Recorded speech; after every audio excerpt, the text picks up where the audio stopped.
উপস্থিত আমার প্রাণপ্রিয় শিক্ষক মণ্ডলী, অভিভাবক বিন্দু ও আমার সামনে উপস্থিত আমার শিক্ষার্থী ভাই ও বোনেরা, সর্বপ্রথম আপনাদের সবাইকে আমার প্রাণ ভরা শুভেচ্ছা অভিনন্দন ও সালাম জানাচ্ছি। আসসালামু আলাইকুম।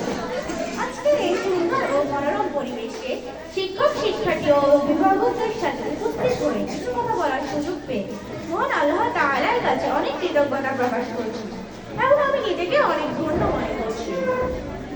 আমি প্রথমে দরুদ ও সালাম পেশ করছি মানবতার মুক্তির দূত আমাদের প্রিয় নবী হযরত মুহাম্মদ সাল্লাল্লাহু আলাইহি সাল্লামের উপর, যার আগমনে সমস্ত পৃথিবী হয়েছে ধন্য।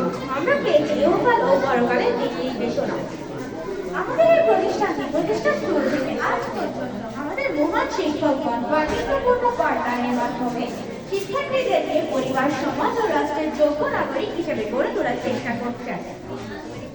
কোনো শিক্ষার্থী কোনো বিষয় না বুঝলে আমাদের শিক্ষকগণ কোনো রকম রাগ বা ক্ষোভ না দেখিয়ে তা অত্যন্ত যত্ন সহকারে বুঝিয়ে দেন। আমি ব্যক্তিগতভাবে এই প্রতিষ্ঠানের একজন গৌরবময় শিক্ষার্থী।